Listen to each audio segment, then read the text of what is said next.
Hey, are you a business owner, entrepreneur, or professional? If so, we want you to apply to be a featured guest on our show. My name is Adam Torres, and I host the Mission Matters series of podcasts. I've recorded over 3,000 episodes, and we are just getting started. How do you know if you'd be a good guest to be on the show? Well, only one way to find out, and that's to apply, but I'm going to let you in on a little secret.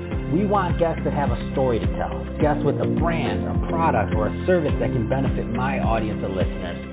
If this sounds like you, go to missionmatters.com and click on Be Our Guest to apply. I'd love to talk to you and get to know more about your story. Again, head on over to missionmatters.com and click on Be Our Guest to apply. All right, now let's get into the show. Hey, I'd like to welcome you to another episode of Mission Matters. My name is Adam Torres. You can follow me on Instagram at AskAdamTorres to keep up with my book releases, book tour schedule, signings, all that other good stuff. Always love to connect with you there. And as always, if you'd like to apply to become a co-author of one of my upcoming books, just head on over to the website, missionmatters.com, and click on Become an Author to apply. All right, so today I have Whitaker Irvin Jr. on the line. He's president and CEO over at Q Hydrogen Solutions Corporation. Whitaker, welcome to the show. Thanks for having me, Adam. All right, so excited about today's topic. We'll talk about really innovation in the hydrogen industry, and I mean that's what you're working on. And to get us kicked off, Whitaker, so we at Mission Matters amplify stories for entrepreneurs, executives, and experts. So that's our mission over here. Whitaker, what mission matters to you? Well, for me, it's to leave this world a better place than I found it. And I feel that happens both in my personal life and especially in what I do for work.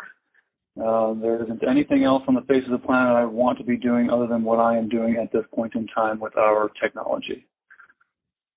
Man, Whitaker, you got me all fired up over here. Come on, let's get into that. So let's just start talking about it. So Q Hydrogen Solutions Corporation. Tell me a little bit more about the company, please. So the company itself, this is a technology-specific development based on a body of intellectual property that's been under development now for over 25 years. It's a completely new way of working with energy and matter. We call this quasar wave technology as the base of all of it. The technology itself has been developed and further iterated by my father, Whit Sr., over this last 25 years. He was a former industrialist in Latin America who shifted his view when he thought that his generation and previous generations had been poor stewards of this planet and felt there was a way forward. And this hydrogen technology is one aspect of an overall much larger body of intellectual property. However, it is the one that makes sense for the world the way it works today. People have been talking about the hydrogen economy for decades, and one of the keys has always been the cost to produce, is keeping it really out of the market as a major player in energy today. So that's something we are in the process of changing.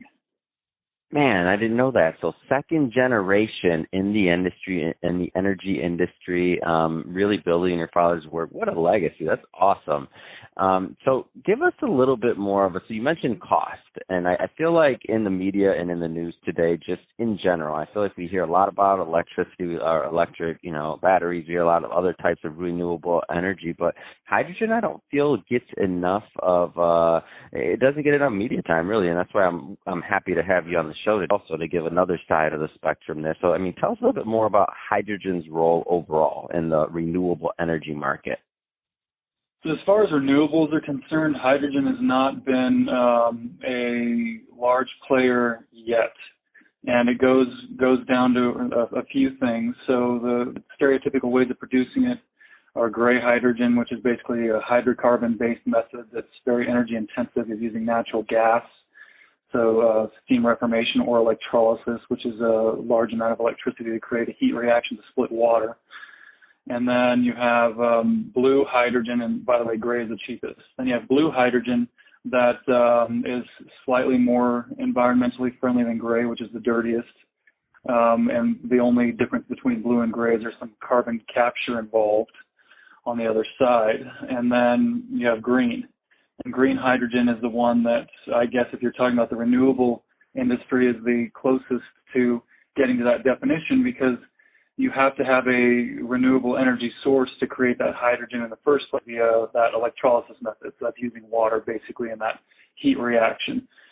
So you have to have large solar farms or wind farms, and those are expensive, to create the amount of electricity necessary to produce that green hydrogen. So there's a lot of innovation and a lot of work that's going on right now throughout the world on trying to bring the cost of producing hydrogen down. There's a new energy earth shot that the Department of Energy just released in the past several days with the end goal of reducing the cost of green hydrogen down to $1 per kilogram within a decade.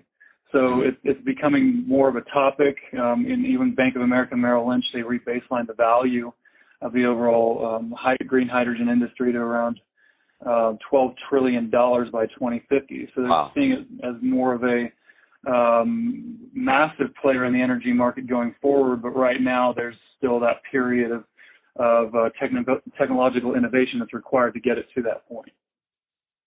Wow, that's a big industry, and that's a big, it's a big opportunity out there. And so you mentioned a little bit more about like the different types of hydrogen, and so green being really the cleanest. I mean, how do you see that? I guess. How do you see that in being introduced into the market? Like, because as you said, okay, it's not quite there yet in terms of like mass adoption, right? Because of cost and other things. But what do you think is going to be some of the low hanging fruit for this for people to start using this? I should say. So, they're starting large projects. They're kind of like I say proof of concepts to get it out there and create that push for innovation.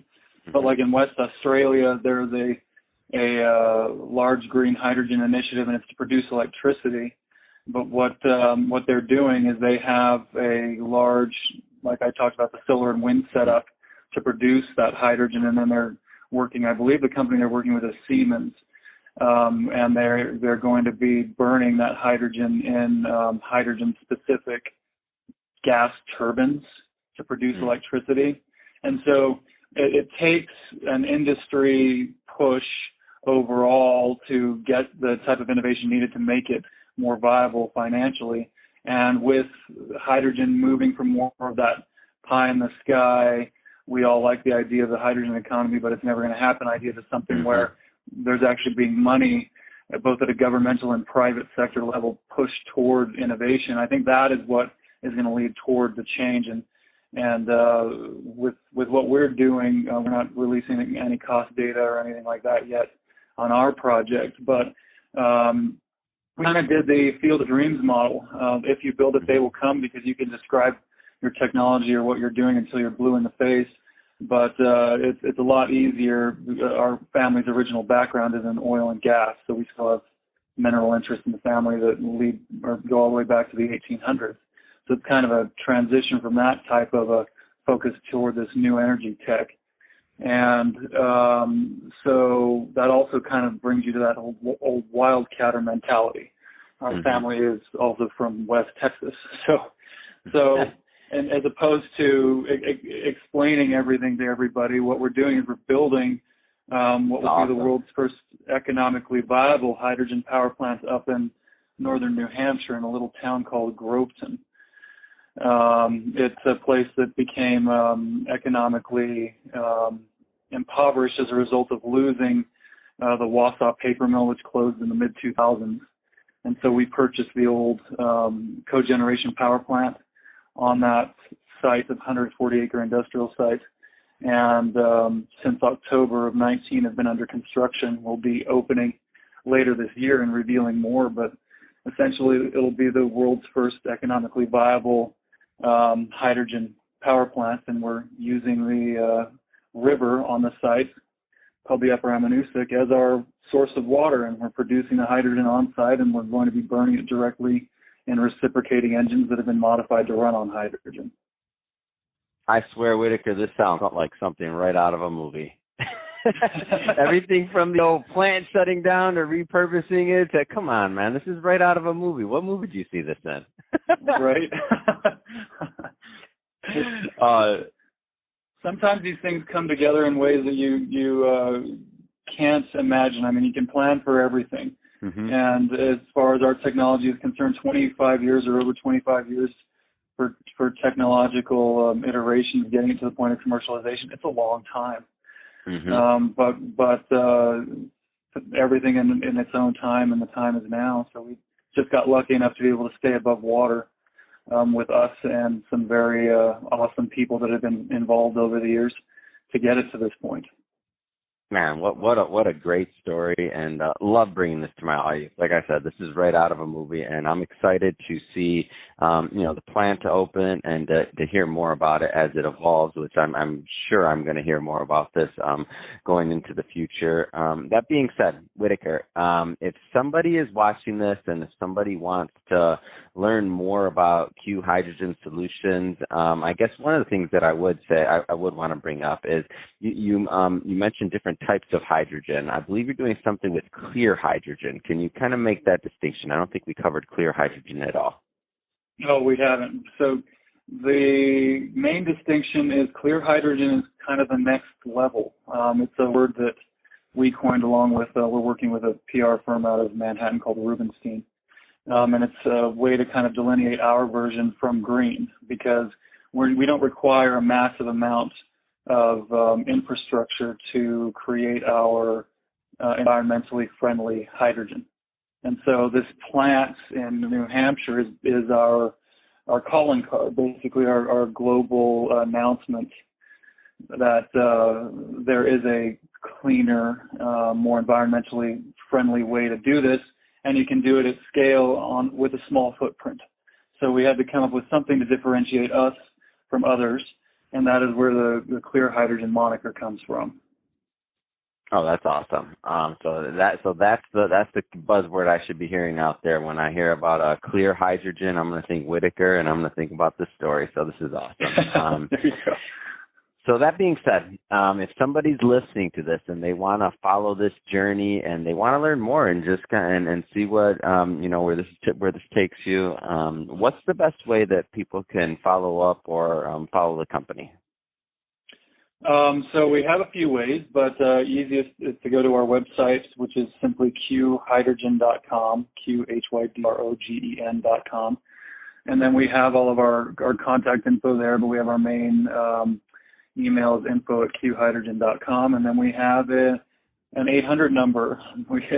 We prefer email at this point. We're going to be getting everything ready for prime time related to folks being able to regularly answer the other number, but that is the easiest way to get in touch at this point. Fantastic. And what's that number people can reach out to?